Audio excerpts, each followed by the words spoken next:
फसल ना हो,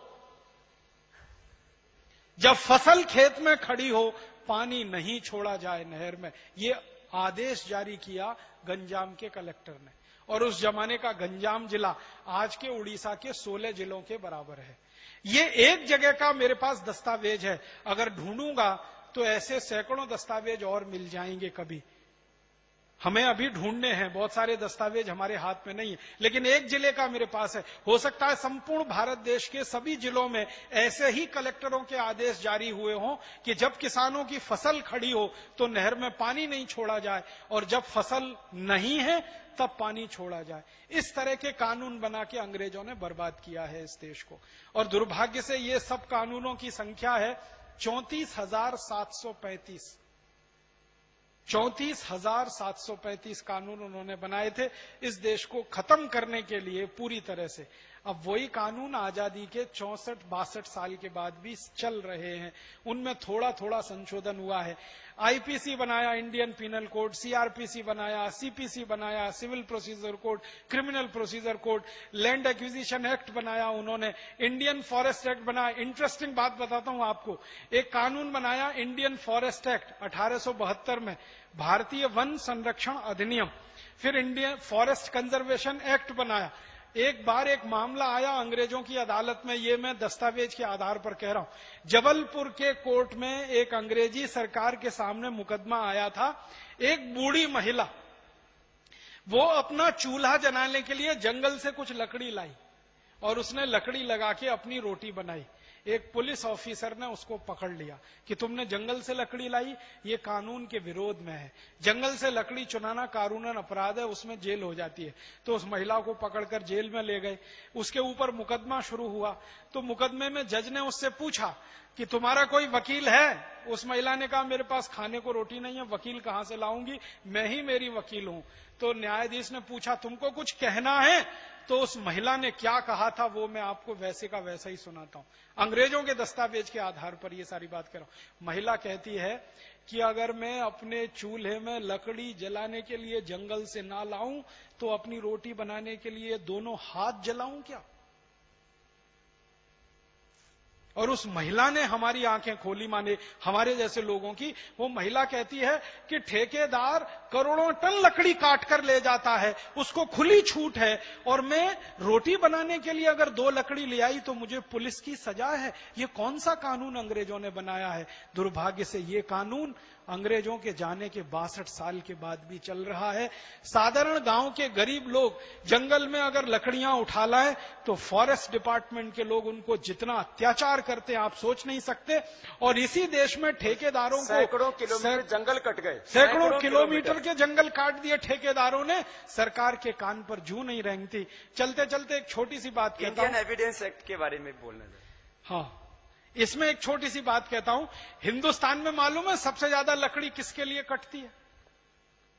सरकार के लिए। सबसे ज्यादा लकड़ी सरकार के लिए कटती है। और आपको एक दूसरी जानकारी मालूम है? क्या सरकार को फूकने के लिए कटती है क्या? है? सुनिए महाराज जी, मैंने बड़ा खोजा इस पर कि सरकार करती क्या है लकड़ी का। सबसे ज्यादा लकड़ी सरकार के लिए कटती है इस देश में। सारे ठेकेदार जो लकड़ी काटते हैं वो सरकार के लिए काटते हैं और सरकार के आदेश पर काटते हैं। सरकार वो लकड़ी नीलामी में देती है सिगरेट बनाने वाली कंपनियों को। और इस हिंदुस्तान में हर साल 20 अरब सिगरेट का उत्पादन होता है और 500 सिगरेट बनाने में पूरा एक पेड़ कट जाता है। सिगरेट है ना, उसके ऊपर कागज लपेटा हुआ होता है। वो कागज सबसे बेहतरीन लकड़ी से ही बनता है, क्योंकि सिगरेट का कागज बहुत संवेदनशील होता है, जरा सा सुलगाओ तो जल जाए। सिगरेट के ऊपर जो कागज लपेटा जाता है उसके लिए, फिर सिगरेट को पैकेट में बंद करने के लिए जो कागज खर्च होता है उसके लिए, मैंने एवरेज निकाला 500 सिगरेट अगर पैकेट में बंद हो गई बनकर तो एक भरा पूरा पेड़ कट जाता है इस देश में। करोड़ों पेड़ हर साल इस देश में कटते हैं सिगरेट बनाने के लिए। और वो सिगरेट बनकर जो धुआं निकलता है, उस धुएं से जो फेफड़े गलते हैं और उससे जो कैंसर होता है और उससे जो मौतें होती हैं और उन मौतों पे देश का जो नुकसान होता है वो एक अलग हिसाब है। और फिर यही सरकार कितनी बेईमान और हरामखोर है कि सिगरेट के खिलाफ विज्ञापन नहीं आना चाहिए टीवी में, उसके लिए नाटक भी करती है। सिगरेट के खिलाफ सिनेमा में कोई सीन नहीं होना चाहिए, उसके लिए भी नौटंकी यही सरकार करती है। और मद्य निषेध विभाग भी इसी सरकार का है और सिगरेट के खिलाफ विज्ञापन करने का विभाग भी। क्या हरामखोरी इस देश में लोकतंत्र के नाम पर चल रही है, ये आप जरा सोचिए, समझिए। शराब वाला कब से वैध कानून? पहले शराब बेचना हमारे यहाँ पर बहुत घृणित काम माना जाता था। शराब बनाना और शराब बेचना ये हमारे यहाँ पर घृणित माना जाता था। पिछले दिनों मैंने एक बात उठाई कि भाई जो शराब बेचने वाले लोग हैं वो व्यापारी जो है वो अत्याचारी हैं, वो माफिया हैं और वो मौत के सौदागर हैं। तो कुछ लोगों ने इस पर टिप्पणियां भी की कि बोले बाबा जी वो तो कानून के दायरे में काम कर रहे हैं। पहले शराब बनाना और बेचना दोनों घृणित माने जाते थे, गैर कानूनन माने जाते थे। भारत की राजनीतिक व्यवस्था करोड़ों वर्षों पुरानी है, उसमें कभी भी शराब को वैधता नहीं थी, माने उसको गैर कानूनन माना जाता था शराब बनाना और उसकी बिक्री करना। तो वो शराब वाला कानून कब 1840 से आया स्वामी जी, जिसका नाम है सेंट्रल एक्साइज एक्ट। ये पहले सेंट्रल एक्साइज और सॉल्ट टैक्स एक्ट होता था जिसमें शराब और ये नमक दोनों आते थे। तो 1840 से शुरू हुआ ये इस देश में। ये मैं इसलिए कह रहा हूं कि 1840 से पहले भारत में शराब बनाना और बेचना दोनों घृणित काम माने जाते थे, दंडनीय अपराध माने जाते थे। आज शराब बेचने वालों को, शराब बनाने वालों को पुरस्कृत किया जाता है और कानूनन उसको वैध माना जाता है। इसलिए मतलब अभी बीच में दो चार बात और कहनी है हमको। एक बात हम कहना चाहते हैं कि लोग कहते हैं कि कानून से बड़ा कोई नहीं होता, कानून अपना काम करेगा, चाहे देश बर्बाद हो जाए, तबाह हो जाए, माँ बहन बेटियों के साथ बलात्कार हो, अत्याचार हो, देश का यौवन बर्बाद हो जाए, देश का बचपन नशों में बर्बाद हो जाए, उनके लिए कानून अपना काम करेगा। कानून कहता है शराब बनाओ, कानून कहता है तम्बाकू खूब उगाओ, खूब बच्चों को, बूढ़ों को, बीमारों को, बहनों को, बेटियों को, सबको खिलाओ। हम कहते हैं कि कानून सबसे बड़ा नहीं होता, देश सबसे बड़ा होता है। देश सबसे बड़ा होता है और जो कानून देश के खिलाफ है उनको बदल देना चाहिए। तो ये एक दर्शन है। हम कहते हैं कानून सबसे बड़ा नहीं, देश सबसे बड़ा होता है। देश अपना काम करेगा और देश से बड़ा कोई नहीं होता है। ये अंतर है, ये है कानून व्यवस्था में। और अभी उसमें थोड़ा एक दो बातें और हम जोड़ देना चाह रहे हैं। ये इंडियन एविडेंस एक्ट, जिसके कारण से देश के 3 से 4 करोड़ लोगों को न्याय नहीं मिल रहा और करीब 10 करोड़ लोग न्यायालयों के चक्कर काट रहे हैं। आप सोच सकते हो कितना। ये मैंने एक बार दैनिक भास्कर में पूरा का पूरा इसके ऊपर पूरा फ्रंट पेज आधा भरा हुआ था और उसकी पूरी स्टडी मैंने की, आज से 3 साल पहले की बात है। तो करीब 10 करोड़ लोग न्यायालयों के चक्कर काट रहे हैं। 3.5 से 4 करोड़ लोग तो उसके अंदर सीधे जुड़े हुए हैं, फिर उनके गवाह और उसके वकील, कुल मिलाकर के हर परिवार का एक सदस्य औसतन। ये हालात क्यों है इसका थोड़ा सा बताते हैं आपको। कि लोग कहते हैं ना बाबा कानून में क्या बदलने की जरूरत है, कानून तो अपना काम कर रहा है, कानून तो सबसे बड़ा होता है, कानून को बदलने की बात करोगे तो आपको भी जेल में डाल देंगे। ये इंडियन एविडेंस एक्ट बना 1890 में और 1890 में अंग्रेजों ने ही बनाया इसको। अंग्रेजों के सामने ये बड़ा प्रश्न था कि भारत की न्याय व्यवस्था को कैसे खत्म किया जाए। तो भारत की न्याय व्यवस्था क्या थी और अंग्रेजों ने उसको कैसे खत्म किया। भारत की न्याय व्यवस्था के बारे में एक ही छोटी कहानी सुनाता हूं। हमारी न्याय व्यवस्था कैसी होती थी। एक राजा का नाम आपने सुना, विक्रमादित्य, चंद्रगुप्त विक्रमादित्य, बहुत न्यायप्रिय राजा। हमारे देश के किसी भी राजा की कहानी आप पढ़ना तो पहला ही वाक्य मिलेगा, वो न्यायप्रिय था, प्रजावत्सल था। हर राजा इस देश में न्यायप्रिय हुआ, माने न्याय देने का काम इस देश में राजा करता रहा। तो चंद्रगुप्त विक्रमादित्य के राज्य में 2 महिलाएं आई। एक बार एक मुकदमा आया, 2 महिलाएं थी, एक बेटा था। एक मां कहती थी मेरा बेटा है, दूसरी मां कहती थी मेरा बेटा है। राजा के सामने मुकदमा पेश हुआ तो राजा ने उसका न्याय करने के लिए कहा कि तलवार लाओ और आधा आधा काट दो, आधा एक मां को दे दो, आधा दूसरी मां को दे दो। तो जैसे ही तलवार आई और बच्चे को काटने के लिए तलवार उठाई गई तो तुरंत असली मां चिल्लाने लगी, नहीं नहीं इसको काटो मत, लगे तो पूरा का पूरा दूसरी मां को दे दो। राजा समझ गया असली मां यही है जो अपने बच्चे को अपनी आंखों के सामने कटता हुआ नहीं देख सकती। तो नकली मां से बेटा छीनकर असली मां को दे दिया। 2 मिनट में पूरे मुकदमे का फैसला हो गया। ये थी भारत की न्याय व्यवस्था, जिसमें न्याय मिलता था और तत्काल मिलता था, इमीडिएट। अब अंग्रेजी न्याय व्यवस्था में जरा इस मुकदमे का अध्ययन किया जाए। अंग्रेजों का इस देश में एक चलता है इंडियन एविडेंस एक्ट, साक्ष्य अधिनियम जिसको कहते हैं। फिर एक चलता है इंडियन पीनल कोड, दंड संहिता जिसको कहते हैं। तो आईपीसी और इंडियन साक्ष्य अधिनियम माने भारतीय साक्ष्य अधिनियम के आधार पर यही मुकदमा किसी भी अदालत में आ जाए तो मैं विनम्रता पूर्वक कहता हूं कि 20 साल तक ये मुकदमा चलेगा, तय नहीं हो पाएगा कौन असली मां है कौन नकली मां है। हो सकता है दोनों माताएं मर जाएं और बेटा भी बड़ा जवान होके स्वर्गवासी हो जाए, लेकिन मुकदमा चलता ही रहे चलता ही रहे चलता ही रहे। ये है अंग्रेजों की न्याय व्यवस्था। साक्ष्य के साथ में सत्य नहीं जुड़ा हुआ। हाँ, अब इसमें साक्ष्यों के साथ सत्य को जोड़ना चाहते हैं, संशोधन वाली जो बात है। अब इसमें सबसे बड़ी मुश्किल क्या है कि सबूत आधारित आप सब काम करना चाहते हैं। गवाह और सबूत ये दोनों ही बदले जा सकते हैं। गवाह भी बदला जा सकता है और सबूत तो इतने आसानी से मिटाए जाते हैं और नए बनाए जाते हैं कि आप कल्पना नहीं कर सकते। इसी कारण से चूंकि गवाह बदल जाते हैं, गवाह पता है कैसे बदलते हैं? पुलिस उनका एक बयान लेती है और अदालत में जैसे ही वो गवाह खड़ा होता है तुरंत मुकरता है और कहता है कि पुलिस ने ये मेरे ऊपर अत्याचार करके लिखवा लिया।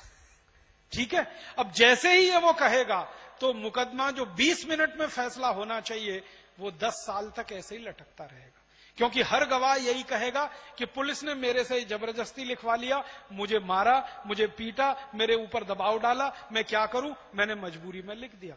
अदालत में जाकर हर गवाह ये बदलता है और इसी कारण अंग्रेजी न्याय व्यवस्था में कन्विक्शन रेट 5% है। कन्विक्शन रेट समझते हैं? 100 लोगों के ऊपर अगर मुकदमा किया जाए तो सिर्फ 5 को ही सजा होती है, 95 को सजा होती ही नहीं है। वो कभी ना कभी अदालत से बाइज्जत बरी हो जाते हैं।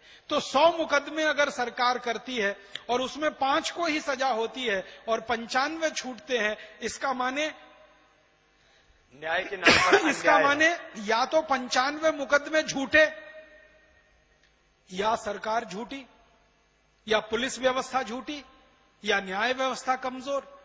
ये इंडियन एविडेंस एक्ट ने ऐसा सत्यानाश कर रखा है हमारे देश में कि सत्य वहां महत्व का नहीं है, सबूत गवाह वो महत्व का है। कई बार पुलिस ऑफिसर कहते हैं सत्य क्या है हमें मालूम है, लेकिन गवाह नहीं है, क्या करें? सबूत नहीं है, क्या करें? न सजा दिलवा सकते हैं न सजा किसी की करवा सकते।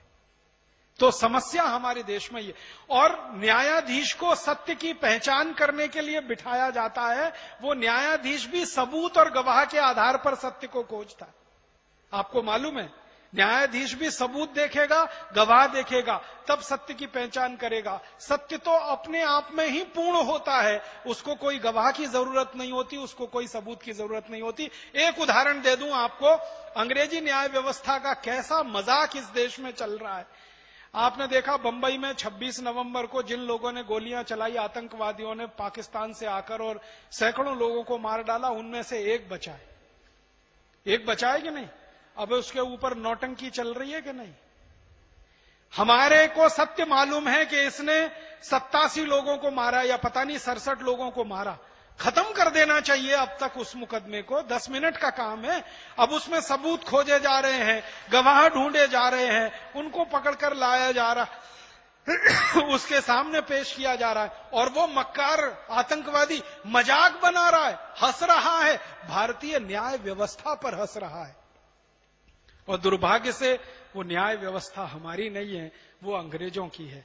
तो अंग्रेजों की बनाई गई ये न्याय व्यवस्था, अंग्रेजों की बनाई गई प्रशासनिक व्यवस्था, पुलिस व्यवस्था, इसमें बहुत सुधार करने की जरूरत है। और ये सुधार आप हम मिलकर ही कर पाएंगे।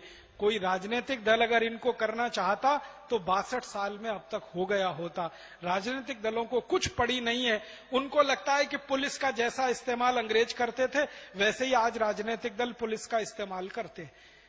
कलेक्टर का इस्तेमाल जैसे अंग्रेज करते थे वैसे ही आज भी करते। मैंने एक पुलिस अधिकारी को, बहुत सीनियर पुलिस अधिकारी, नाम नहीं लूंगा, उसको ये कहते जब मैंने सुना तो मुझे, बहुत सीनियर अधिकारी पुलिस के, कि राजनेता पुलिस को अपनी रखैल की तरह प्रयोग करना चाहते हैं इसलिए कानून व्यवस्था नहीं बदलते। बिल्कुल इतनी ज्यादा घटिया बात ये। और कई सीनियर पुलिस ऑफिसर्स कहते हैं कि ये व्यवस्था हमारी बदलनी चाहिए लेकिन हमारी कोई सुन नहीं रहा। क्यों?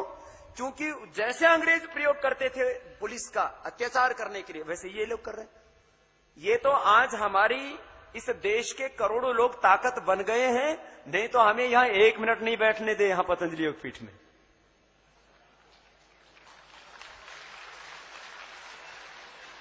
मुझे बहुत लोगों ने कहा, बोले बाबा जी आपको भी शंकराचार्य जी की तरह उठा करके जेल में ठोक देंगे।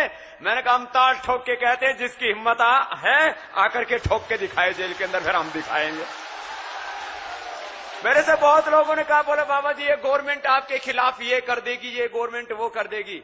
मैंने कहा मैं जो ईश्वरीय कानून व्यवस्था है और जो मानवीय कानून व्यवस्था है उसको पूरी तरह से मानता हूं और मैं एक भी काम गैर कानूनन नहीं करता।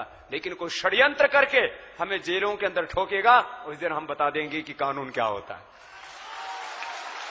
तो इस देश में ये हिम्मत करने वाले तो कितने लोग होंगे जिनके साथ करोड़ों लोग खड़े होंगे। आज ये माना कि देश के करोड़ों लोग हमारे साथ खड़े, लेकिन एक बेचारे गरीब आम आदमी को कभी भी रात को 12 बजे जाकर के पुलिस उठा ले जाती है और उसको थाने में ठोक देती है। 6-6 महीने जमानत नहीं होती है, 12-12 सालों तक लोग जेलों में सड़ते रहते हैं। आप कह दो और कुछ कहना है? मुझे तो बस ये एक आखिरी ही बात कहनी है कि हिंदुस्तान में इस बात को गंभीरता से, क्योंकि मैं बीच में इसलिए बोला कि ये बात बीच में आ रही थी, इसलिए मैंने इस बात को कहा। आपको सिर्फ ये चिंतन करने के लिए एक बात मैंने कही कि भारत की पूरी न्याय व्यवस्था, दुर्भाग्य से अंग्रेजी न्याय व्यवस्था, भारत का तो उसमें कुछ भी नहीं है, अंग्रेजी न्याय व्यवस्था जो आज हमारे देश में चल रही है इसमें कन्विक्शन रेट सिर्फ 5% है। इस बात को ध्यान रखिए। माने 100 मुकदमे अगर किए जाते हैं तो 5 को ही सजा होती है, 95 उसमें से छूट कर निकल जाते हैं, चाहे वो बलात्कार के अपराधी हों चाहे मर्डर के अपराध। आपको मालूम है बड़े बड़े क्रिमिनल्स इस देश में चुनाव लड़ लेते हैं, मर्डर करने के बाद चुनाव लड़ लेते हैं क्योंकि सबूत उनके पक्ष में होते हैं और गवाहों को वो फोड़ लेते हैं। तो सबूत और गवाह के आधार पर चलने वाली इस व्यवस्था की सबसे बड़ी कमजोरी ये है, गवाह अगर कमजोर है तो या तो बिकेगा या डर में टूटेगा, और सबूत तो कभी भी बदले जा सकते हैं। आपको मालूम नहीं है फॉरेंसिक लैब की रिपोर्ट्स पूरी की पूरी बदल दी जाती है। ऐसी हमारे देश में घृणित व्यवस्था है, इसलिए न्याय मिल नहीं पाता। 3.5 करोड़ मुकदमे पेंडिंग हैं, वो इसी कारण से पेंडिंग है। Indian evidence act, Indian penal code, criminal procedure code और सिविल प्रोसीजर कोड, ये सब अंग्रेजों के जमाने के ड्राफ्ट किए हुए हैं। उनका कहना ही ये था अंग्रेजों का, न्याय किसी को मिलना नहीं चाहिए, अन्याय हमेशा हरदम हर एक पर होना चाहिए, तभी ये लोग गुलाम बनेंगे। तो अन्याय करने के लिए जो व्यवस्था उन्होंने बनाई है, दुर्भाग्य से हम उसको न्याय व्यवस्था कहते हैं। और मैं विनम्रता पूर्वक कहता हूं, न्यायाधीश कोई नहीं है इस देश में, सब कायदाधीश हैं, क्योंकि कायदे और कानून के हिसाब से फैसला करते हैं, न्याय कभी नहीं देते। मैं आपको एक उदाहरण से कहता हूं, एक कानून है हमारे देश में, वो ये कहता है कि गाय को अगर आप डंडे से मारोगे तो आपको जेल हो जाएगी, और उसी गाय का आप कत्ल कर दोगे और मांस बेचोगे तो सरकार की तरफ से करोड़ों रुपए की सब्सिडी मिलेगी। तो गाय का कत्ल करने पर करोड़ों रुपए की सब्सिडी है और उसको डंडे से पीटा तो जेल हो जाएगी। क्या न्याय व्यवस्था है इस देश में? अब इस कानून के आधार पर कभी कोई फैसला देगा न्यायाधीश तो गाय की हत्या करने वाले को कभी कोई सजा नहीं हो पाएगी, और गाय को बेचारे डंडे से मारने वाले किसान को हमेशा जेल में ही रहना पड़ेगा। तो कानून अगर गलत है तो न्याय कहां मिलेगा? इसलिए हमारी आज की व्यवस्था कायदाधीशों की व्यवस्था है, न्यायाधीशों की व्यवस्था नहीं है। हमको करना है कि न्यायाधीशों की व्यवस्था लानी है, इस कायदाधीशों की व्यवस्था से देश को बाहर निकालना है। धन्यवाद, आभार।